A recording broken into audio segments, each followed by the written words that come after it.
Some people believe the worst mistakes are made by thieves, but the most dangerous mistakes are made by powerful men who stop asking questions before passing judgment.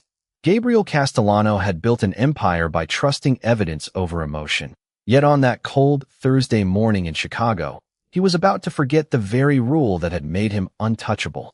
The grandfather clock in the entrance hall struck exactly 9 as sunlight poured through towering windows, turning polished marble into rivers of gold. Every employee inside the Castellano estate moved with practiced precision, knowing that silence was the safest language under the roof of the city's most respected businessman.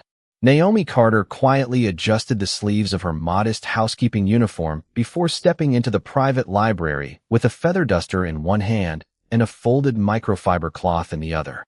She had worked there for only 6 months, but everyone knew her for the same reason. She never complained. She never gossiped. She simply did her work, greeted everyone with kindness, and disappeared before anyone noticed she had been there. This morning felt no different until she reached the antique oak desk that dominated the center of the room. Resting beside a leather-bound journal was a small velvet display box, old enough for the brass hinges to have faded into a dull bronze. Naomi paused for only a heartbeat. She had cleaned around the box dozens of times without touching it, but today the cloth snagged against the edge of the desk. Before she could catch it, the box slid forward. Time seemed to slow. It struck the hardwood floor with a sharp crack that echoed through the library. The lid burst open. A gold family ring rolled across the floor before disappearing beneath a bookshelf. The sound alone was enough to summon footsteps. Heavy footsteps. The library doors swung open with startling force. Gabriel Castellano entered first, dressed in a perfectly tailored charcoal suit, followed by his chief attorney, 2 senior advisors, the estate manager, and several members of his security team. Every conversation stopped the instant they saw the shattered display box lying at Naomi's feet. Gabriel's blue eyes locked onto the empty velvet lining inside the case. His expression hardened. The room seemed to lose all warmth. The attorney bent down, searching beneath the desk before looking up with visible concern. "The ring is gone," he whispered. A silence heavier than stone settled over everyone. Gabriel took one deliberate step toward Naomi. She instinctively lowered her eyes, her hands trembling around the cleaning cloth. She opened her mouth to explain what had happened, but his voice thundered through the room before a single word escaped her lips. "You're fired." The word struck harder than the sound of the falling box. Every housekeeper froze. Every guard looked away. Naomi's breathing caught, yet she refused to defend herself. Instead, she slowly removed the small silver name badge pinned to her uniform and held it carefully in both hands. Her voice remained calm despite the sting in her eyes. "I'm sorry, Mr. Castellano. I never meant for this to happen." Gabriel's jaw tightened as he stared at the broken box. To him, the missing ring was more than a priceless heirloom. It represented the last promise he had made to his late father. In that single terrible moment, all he could see was loss, and every piece of evidence appeared to point toward the quiet woman standing alone in front of him. What none of them realized was that the greatest danger inside the mansion had never been the maid everyone was blaming. Naomi stood perfectly still for several long seconds after Gabriel walked away, her silver name badge resting quietly in the palm of her hand as though it belonged to someone else now. Around her, the library remained frozen in uncomfortable silence. No one rushed to comfort her. No one questioned what had happened. Inside the Castellano estate, the opinion of the owner became the truth before anyone had the courage to search for facts. Naomi slowly placed the folded cleaning cloth onto the desk, careful not to disturb anything else. Her voice was almost too soft to hear. "May I finish cleaning the last room I was assigned before I leave?" The estate manager looked uncertain, glancing toward the hallway where Gabriel had disappeared. Only moments earlier. Before he could answer, the elderly head housekeeper, Mrs. Eleanor Brooks, quietly nodded. 5 minutes, she whispered. "Then you must go." Naomi answered with a grateful smile that never reached her tired eyes. She walked through the long corridor with calm, measured steps, while whispers followed behind her like distant echoes. Several employees exchanged worried looks. Some believed the missing ring had been stolen. Others could not imagine Naomi taking anything that did not belong to her. During 6 months at the mansion, she had returned forgotten wallets, expensive watches, envelopes filled with cash, and even a diamond bracelet left behind by one of Gabriel's business guests. Integrity had quietly become part of her reputation, but reputations often collapsed beneath a single accusation. At the end of the hallway waited a small private sitting room that overlooked the estate gardens. It was rarely used except during family holidays, and today's sunlight drifted through tall windows, illuminating floating dust like tiny stars suspended in the air. Naomi knelt beside an antique bookshelf and began wiping the lower shelves with slow, deliberate movements. She was no longer cleaning because it was her job. She was cleaning because it was who she had always been. Every movement helped steady the disappointment weighing on her heart. As she reached beneath the bottom shelf, her fingertips brushed against something cold. She assumed it was another decorative brass ornament until she pulled her hand back and saw a tiny black object no larger than a deck of playing cards. It was secured beneath the wood with thin adhesive strips and almost perfectly hidden from ordinary view. Naomi frowned. Housekeeping had taught her to recognize things that did not belong. This certainly did not. She carefully examined it without removing it. A faint green light blinked once before disappearing. She had never seen anything like it inside the mansion before, yet instinct warned her not to touch it. Instead, her eyes drifted across the hardwood floor where a narrow gap between two floorboards caught her attention. The opening looked unusually fresh, as though someone had lifted the panel not long ago. Curious, she gently pressed against the edge with the corner of her dusting cloth. The board shifted slightly. Hidden beneath it, reflecting a thin beam of morning sunlight, lay a familiar circle of polished gold. Naomi's breath caught. The missing Castellano family ring had never left the library at all. It had rolled through the nearly invisible opening between the floorboards after the display box shattered. Relief washed over her for only a brief moment before another thought arrived, colder than the marble beneath her knees. If the ring had been hidden here by accident, then who had placed the strange black device only inches away from it? Somewhere else inside the mansion, Gabriel Castellano believed he had just dismissed a dishonest employee. He had no idea that the woman quietly kneeling beside the bookshelf had discovered the first piece of a far more dangerous truth. Naomi remained motionless beside the bookshelf, her eyes shifting between the polished gold ring resting beneath the loose floorboard and the tiny black device hidden only a few inches away. Neither belonged together. One represented a family legacy that everyone in the mansion believed had vanished. The other represented a question that no one had even thought to ask. She slowly reached for the ring first, stopping just before her fingertips touched the cool metal. Years of cleaning expensive homes had taught her one lesson above all others. Never disturb the truth before understanding it. Instead, she pulled a clean white handkerchief from her apron pocket and carefully lifted the ring without leaving fingerprints on its polished surface. The family crest engraved into the gold caught the sunlight, confirming what she already suspected.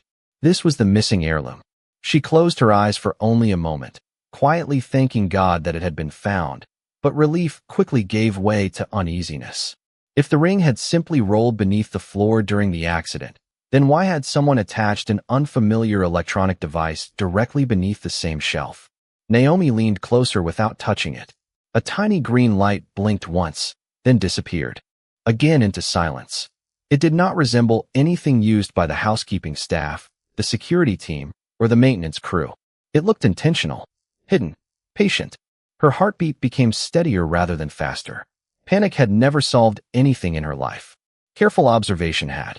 She gently lowered the floorboard back into place exactly as she had found it, slipped the ring into the folded handkerchief, and stood up. The room suddenly felt different. Every painting, every antique chair, every polished window seemed to be watching her. Outside the sitting room, footsteps echoed through the hallway. Naomi quietly tucked the wrapped ring inside her apron pocket just as Mrs. Eleanor Brooks appeared at the doorway. The elderly housekeeper's kind face softened with sympathy. "The taxi is waiting for you outside," she said quietly. "I am so sorry this happened." Naomi offered a small smile that carried more grace than sadness. "Thank you for believing I would never steal." Mrs. Brooks hesitated before answering. "Some of us never stop believing." Their conversation ended as two members of the security team walked past the hallway carrying tablet computers, speaking in low voices about reviewing surveillance footage again. Naomi noticed something curious. One guard mentioned that the recording from the east hallway had frozen for exactly 4 minutes, just before the display box fell. The other dismissed it as a technical problem, but the words lingered in Naomi's mind. Cameras in the Castellano estate almost never failed. She quietly walked toward the front entrance with her small canvas bag resting on one shoulder. Every familiar hallway seemed longer than before. Employees who usually greeted her now looked away, uncertain whether to offer kindness or distance themselves from someone accused of dishonesty. Naomi did not blame them. Fear often spread faster than truth inside places ruled by power. As she reached the enormous front doors, she paused for one final glance at the mansion where she had spent 6 months building a reputation that had disappeared in less than 1 minute. Then her hand gently rested against the pocket holding the family ring. She had enough evidence to clear her own name immediately, yet something deep inside told her that walking back into the mansion now would only expose the ring while leaving the hidden device unexplained. Somewhere inside those elegant walls, someone had counted on everyone focusing only on the missing heirloom. Naomi stepped outside into the crisp Chicago morning, unaware that from an upstairs office window, a pair of observant blue eyes had silently watched her leave without realizing she carried not only the answer to one mystery, but the beginning of another far greater one. Gabriel Castellano remained standing beside the floor-to-ceiling window of his private office long after Naomi disappeared beyond the front gates, his hands resting behind his back as gray clouds slowly gathered above the Chicago skyline.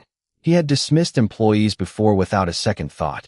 Running a business empire demanded difficult decisions, and hesitation had always been more dangerous than certainty.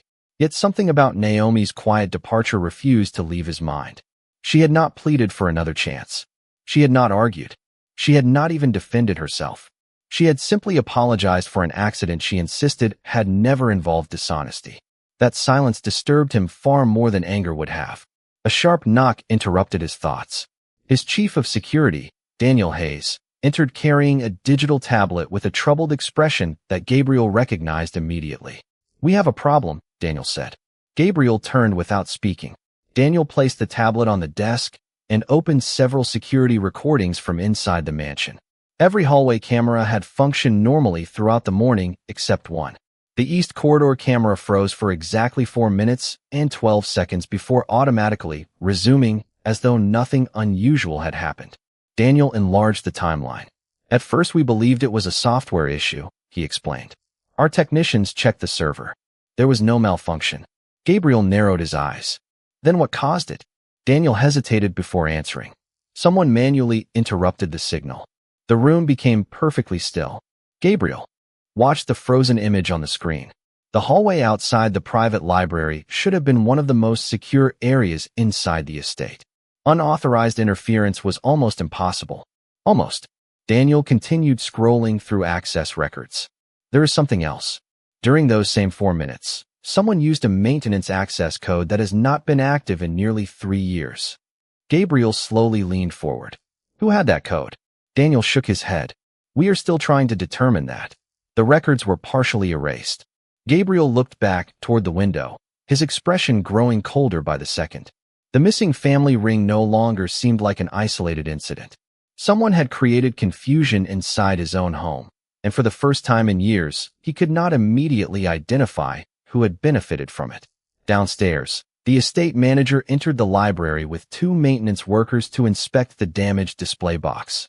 As they carefully lifted the antique desk to examine the floor, one worker noticed that a narrow wooden panel near the bookshelf was sitting slightly higher than the surrounding boards. He crouched and gently pressed it back into place. "Looks like this board has been loose for a while," he remarked casually. Neither man thought much of it before continuing their inspection. Minutes later, another discovery arrived. Daniel stepped into the library holding a small evidence bag. Inside rested several tiny adhesive strips that had recently been removed from the underside of a shelf. They had no idea what had been attached there, only that something had been carefully hidden and equally carefully taken away. Gabriel stared at the empty evidence bag without saying a word. Every answer they uncovered only created another question. Meanwhile, several miles away, Naomi sat quietly near the window of a city bus, her canvas bag resting on her lap while downtown Chicago passed beyond the glass. She gently unfolded the white handkerchief once more, revealing the family ring exactly as she had found it. Her eyes did not linger on the gold. Instead, her thoughts returned to the blinking green light beneath the bookshelf and the strange interruption in the security cameras she had overheard only minutes earlier. The deeper she considered everything that had happened, the more certain she became that someone inside the mansion had expected an innocent employee to become the perfect distraction, while an entirely different secret remained hidden in plain sight. Naomi stepped off the city bus nearly 40 minutes later, but instead of walking toward the small apartment she rented on the south side of Chicago, she turned into a quiet public library where she often spent her lunch breaks reading books on history and community programs. It was one of the few places where silence felt comforting instead of heavy. She chose a table beside a tall window overlooking the street, carefully unfolded the white handkerchief, and looked at the Castellano family ring once again. The polished gold reflected the afternoon sunlight exactly as it had inside the mansion, but now she noticed something she had missed before. Along the inner edge of the band were tiny scratches, far too fresh to belong to an heirloom that had spent years protected inside a velvet box. Someone had handled it recently, someone who had not treated it with care. Naomi gently wrapped the ring again and closed her eyes, replaying every moment from that morning. The box had fallen. The ring had rolled away. Gabriel had entered almost immediately. There had been no opportunity for anyone inside the library to hide it, which meant the ring had disappeared naturally, but the confusion afterward had been anything but natural. Meanwhile, back at the Castellano estate, Daniel Hayes continued reviewing maintenance records with growing concern. Every electronic lock, camera, and service panel inside the mansion automatically recorded employee access. Yet one name appeared repeatedly in locations that made little sense. Martin Wells, the estate's senior technology consultant, had entered restricted maintenance corridors 3 separate times during the previous week despite having no scheduled repairs. Daniel frowned. Martin had worked for the family for nearly 8 years and enjoyed complete trust. Even so, unusual patterns demanded attention. He quietly forwarded the information to Gabriel before requesting additional server logs. Several minutes later, another technician entered carrying a storage drive recovered from the security office. "You should see this," she said softly. They restored a backup recording that had not been altered, although the hallway camera still contained the same unexplained 4-minute interruption. Another camera overlooking the rear maintenance corridor had captured Martin carrying a small black equipment case less than 10 minutes before the incident. There was nothing illegal about the footage, yet Daniel immediately recognized the case. It was designed to transport surveillance equipment. At almost the same moment, Naomi opened her phone and searched for a customer service number printed on the back of a business card Mrs. Eleanor Brooks had once given every employee in case of emergencies. Her thumb hovered above the call button before stopping. She could simply return the ring and clear her own name. But if she did that now, whoever had hidden the mysterious device might quietly erase every remaining trace before anyone understood what had truly happened. She lowered the phone without making the call. Across town, Gabriel studied the reports Daniel had sent to his office. His eyes paused on Martin's maintenance records, then shifted toward the empty chair where Naomi had stood only hours earlier. For the first time since inheriting his family's empire, doubt settled heavily across his conscience. He had always believed that decisive leadership required immediate action, yet every new discovery pointed toward a painful possibility. The one person he had judged most quickly might have been the only person inside his home who had unknowingly uncovered the truth. Somewhere beyond the walls of the mansion, Naomi quietly carried the missing ring. Somewhere within those same walls, another person was beginning to realize that the plan had not unfolded quite as perfectly as expected. Gabriel dismissed everyone from his office except Daniel Hayes, and for nearly an hour the two men sat surrounded by security reports, maintenance records, and paused surveillance. Images that seemed determined to reveal only fragments of the truth. The afternoon sun had shifted across the hardwood floor, leaving long shadows stretching toward Gabriel's desk like silent reminders that time was moving faster than answers. Daniel carefully enlarged another maintenance log on the screen. Martin Wells entered the East Utility Corridor at 9:14 this morning, he said quietly. He left 6 minutes later carrying the same equipment case. No repair request had been filed. Gabriel studied the timestamp without speaking. Martin had been recommended years earlier by one of the family's most trusted business partners. He had installed communication systems throughout the estate and had unrestricted technical access that very few employees possessed. Trust had opened every locked door for him. Now that same trust demanded uncomfortable questions. "Bring him in," Gabriel finally said. "Not as a suspect. As an employee answering routine questions." Daniel nodded. Neither man wanted to accuse someone based only on unusual timing. Across the city, Naomi remained seated inside the library long after most visitors had come and gone. She borrowed a notebook from the front desk and carefully sketched everything she remembered about the hidden device beneath the bookshelf, including its size, its blinking green indicator, and the exact location where she had found it. She also drew the narrow gap between the floorboards where the ring had rolled. Looking at the page, another memory quietly surfaced. Earlier that week, she had been dusting the same sitting room when Martin Wells had politely asked her to leave for a few minutes because he was updating wireless equipment. At the time, nothing had seemed unusual. Maintenance workers visited the mansion almost every week. But now she remembered one small detail that had felt odd even then. Martin had carried only a compact black case. No cables, no toolbox, no replacement parts. He had stayed inside the room less than 10 minutes before smiling warmly and thanking her for her patience. Naomi slowly lowered her pencil. She could still hear his exact words. "Technology works best when nobody notices it." Back at the mansion, Martin entered Gabriel's office wearing his usual pressed blue shirt and professional smile. He greeted both men with relaxed confidence, completely at ease inside the office he had visited countless times before. Gabriel invited him to sit. The conversation began casually with questions about software updates and network performance. Martin answered every question smoothly, never hesitating, never appearing defensive. Then Gabriel slid a printed maintenance report across the desk. "Help me understand something," he said calmly. "Why were you inside the East Utility Corridor this morning?" Martin glanced at the report for only a second before smiling again. "Routine signal testing. One of the wireless repeaters showed unstable readings yesterday." Daniel quietly folded his arms. "Interesting. We checked the system logs. No instability was recorded." For the first time, Martin's smile faded just enough to notice. Only someone watching very carefully would have seen it. He quickly recovered, explaining that he had been acting out of caution rather than necessity. The answer sounded reasonable. Even so, Gabriel sensed something he had ignored earlier that day when Naomi stood silently before him. It was the subtle difference between confidence and rehearsed confidence. After Martin left the office, Daniel quietly closed the door. Neither man spoke for several seconds. Finally, Gabriel looked toward the empty chair across his desk, remembering Naomi's calm apology, her refusal to defend herself, and the quiet dignity with which she had accepted humiliation she did not deserve. The certainty that had fueled his decision that morning was beginning to crumble, replaced by a heavier burden. For the first time since the missing ring disappeared, Gabriel no longer believed he had fired the wrong employee because of bad luck. He feared he had done exactly what someone else had been hoping he would do.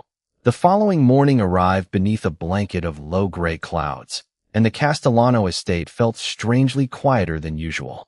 Employees moved through the grand hallways with careful voices, as though the mansion itself had sensed that something unseen had changed overnight.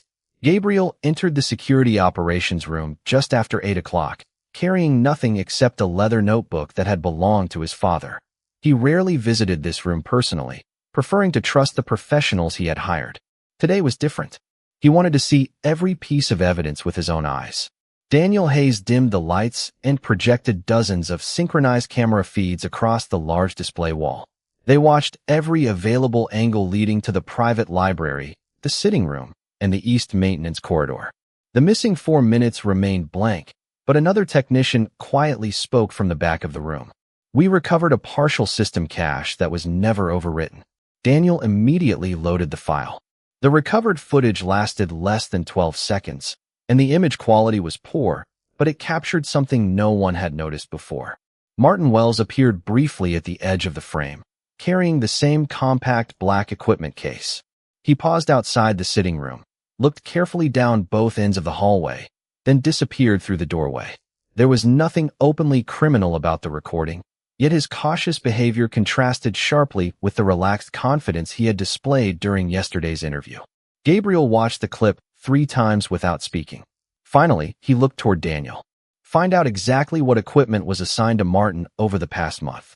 Every purchase, every service request, every inventory record. Daniel nodded and immediately contacted the technology department. Less than an hour later, another discovery surfaced. A purchasing report showed that Martin had requested several miniature wireless transmitters 6 weeks earlier, claiming they were needed for signal testing throughout the estate. Only half of those devices had ever been returned to storage. The remaining units were listed as damaged and discarded. No disposal records existed. Gabriel slowly closed the report. A pattern was beginning to emerge, one built from small inconsistencies rather than dramatic mistakes. Meanwhile, across the city, Naomi sat at a neighborhood coffee shop with her notebook open beside a warm cup of tea that had long since cooled. She stared at the carefully drawn sketch of the hidden device, while replaying every conversation she had ever shared with Martin. Most had been ordinary, friendly greetings, simple requests to clean a room later than planned. But one memory refused to leave her mind. 2 weeks earlier, Martin had unexpectedly asked whether the private sitting room was cleaned on the same schedule every Thursday morning. At the time, she had answered without suspicion. Now the question seemed unusually specific. Naomi reached into her bag and unfolded the white handkerchief once more. The family ring rested safely inside exactly as before. She knew she could no longer remain silent. Too many pieces were beginning to fit together, and every hour increased the risk that whoever had hidden the device would realize something had gone wrong. She picked up her phone and scrolled to the emergency contact card Mrs. Eleanor Brooks had once given every employee. This time her thumb did not hesitate. She pressed the call button. Hundreds of yards away inside the mansion, Mrs. Brooks answered almost immediately. Before Naomi could speak, the elderly housekeeper's relieved voice came through the phone. Naomi, thank goodness. Mr. Castellano has been looking for answers since yesterday. Naomi closed her eyes for a brief moment before quietly replying. Mrs. Brooks, I found the ring. But I also found something far more important, and I do not think either of us should discuss it over the telephone. Mrs. Eleanor Brooks asked Naomi to meet at a small botanical garden only 10 minutes from the Castellano estate, a peaceful place where families gathered on quiet afternoons and conversations disappeared beneath the sound of flowing fountains and rustling maple trees. Naomi arrived carrying the same canvas bag she had left the mansion with the day before. She looked tired, but there was still calm determination in her eyes. Mrs. Brooks was already waiting on a wooden bench, her hands folded neatly in her lap. The moment Naomi approached, the elderly woman stood and embraced her without saying a word. Neither of them noticed the unmarked sedan parked across the street, where Daniel Hayes quietly watched from a respectful distance at Gabriel's request. Gabriel had wanted confirmation that Naomi was safe before asking for anything else. Naomi reached into her bag and carefully unfolded the white handkerchief. The afternoon sunlight reflected from the gold family ring, and Mrs. Brooks covered her mouth in disbelief. You found it, she whispered. Naomi nodded gently. It rolled beneath a loose floorboard after the display box fell. I wanted to return it immediately, but something else made me stop.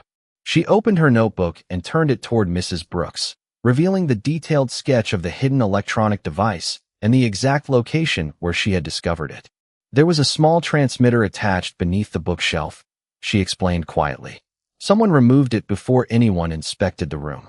I believe the missing ring distracted everyone from seeing what was really hidden there. Mrs. Brooks studied the drawing carefully before looking back at Naomi with growing concern. You should show this to Mr. Castellano yourself. Naomi lowered her eyes. After everything that happened yesterday, I was not sure he would believe me. Before Mrs. Brooks could answer, Daniel approached slowly, making certain not to alarm either woman. He stopped several feet away, removed his sunglasses, and spoke with the respectful tone Naomi remembered from her months at the estate. Miss Carter, Mr. Castellano asked me to tell you something. Naomi remained silent. Daniel continued. He has not stopped investigating since you left. He now believes he made a serious mistake. Naomi listened without changing her expression. Daniel then explained the recovered surveillance records, the unusual maintenance logs, the missing transmitters, and Martin Wells's unexplained activities. With each new detail, Naomi quietly recognized another piece of the puzzle she had already begun assembling on her own.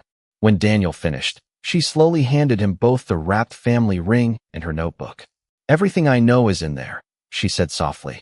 "Please make sure no one destroys the evidence. Before you look beneath that bookshelf again." Daniel accepted the items with visible gratitude. "Will you come back with me?" he asked. Naomi looked toward the fountain, where children laughed while feeding ducks along the water's edge. For several seconds, she said nothing. Finally, she answered with quiet honesty. "I will return if the purpose is to uncover the truth. I am not returning to defend my pride." Daniel nodded. Those words stayed with him during the entire drive back to the estate.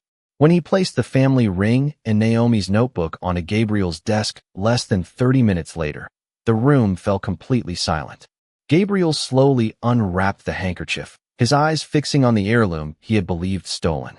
Then he opened the notebook and studied Naomi's careful sketch of the hidden transmitter. Every line had been drawn with patience, accuracy, and remarkable attention to detail. In that single moment, Gabriel understood something that weighed heavier than the recovered ring itself. While he had been blinded by suspicion, the woman he had condemned had quietly spent every hour trying to protect the very home that had turned its back on her. The grand entrance hall of the Castellano estate had never felt so quiet. Every senior employee, department manager, security supervisor, and household staff member stood in respectful silence beneath the crystal chandelier as afternoon light spilled across the marble floor. Gabriel Castellano walked through the enormous front doors without his usual confidence. In one hand, he carried the recovered family ring. In the other rested Naomi's notebook, its carefully drawn sketches now confirmed by investigators who had discovered the hidden transmitter exactly where she had described. The missing equipment, the altered security recordings, and the maintenance records had revealed a carefully planned deception. Martin Wells had quietly admitted to placing unauthorized surveillance equipment inside the mansion under the disguise of routine maintenance before being removed from his position pending the appropriate legal investigation. The truth had finally arrived, but it came far too late to erase the damage caused by a single moment of misplaced judgment. A black sedan slowly entered the circular driveway. Naomi stepped out wearing the same simple navy blue dress she had worn the day before. She carried no anger on her face, only quiet dignity. Every pair of eyes followed her as she walked toward the entrance. She expected another difficult conversation. She never expected what happened next. Gabriel took several slow steps forward until only a few feet separated them. His voice, once capable of filling every room in the mansion with authority, had become unexpectedly gentle. "Miss Carter, yesterday I believed I was protecting my family. Instead, I failed the values my family spent generations trying to protect." Before anyone could react, Gabriel lowered himself onto one knee in front of the woman he had publicly humiliated. A wave of disbelief swept through the entrance hall. Several employees instinctively covered their mouths. Others stood frozen, unable to believe that the most powerful man they had ever known had chosen humility over pride. Gabriel looked up at Naomi with complete sincerity. "I judged your character before I examined the facts. I spoke louder than my conscience, and I allowed authority to replace fairness. I cannot change what happened yesterday, but I can take responsibility for it today. I am deeply sorry." The mansion became so silent that the ticking of the grandfather clock echoed across the room. Naomi looked at the man kneeling before her, then slowly reached out her hand. "Please stand," she said softly. A sincere apology should lift people up, not leave them on the floor. Gabriel accepted her hand and rose to his feet. His eyes reflected both relief and humility. Naomi gently placed the family ring into his palm. "It belongs with your family," she said. Gabriel closed his fingers around the heirloom before turning toward every employee gathered inside the hall. "Effective immediately," he announced. "No member of this household will ever again be dismissed without a complete investigation and an opportunity to be heard. Respect will become our first policy, not our last consideration." Several longtime employees quietly wiped away tears. Mrs. Eleanor Brooks smiled through glistening eyes, while Daniel Hayes lowered his head with quiet respect. Gabriel then faced Naomi once more. "If you are willing, I would be honored to welcome you back. Not because you found the ring, and not because you uncovered the truth, but because you demonstrated integrity when the rest of us failed to recognize it. Naomi smiled with the same calm grace that had carried her through every difficult moment. I will return, she answered, only if every person who works here is treated with the same dignity you are showing me today. Gabriel nodded without hesitation. You have my word. As warm afternoon sunlight filled the entrance hall, the mansion no longer felt defined by wealth, power, or reputation. It was transformed by something far more enduring. On that day, everyone who witnessed the moment learned that true authority is never measured by how loudly a person commands others, but by how humbly they accept the truth when they have been wrong. And the people who stood in silence would remember for years that real dignity cannot be purchased, inherited, or demanded. It can only be honored.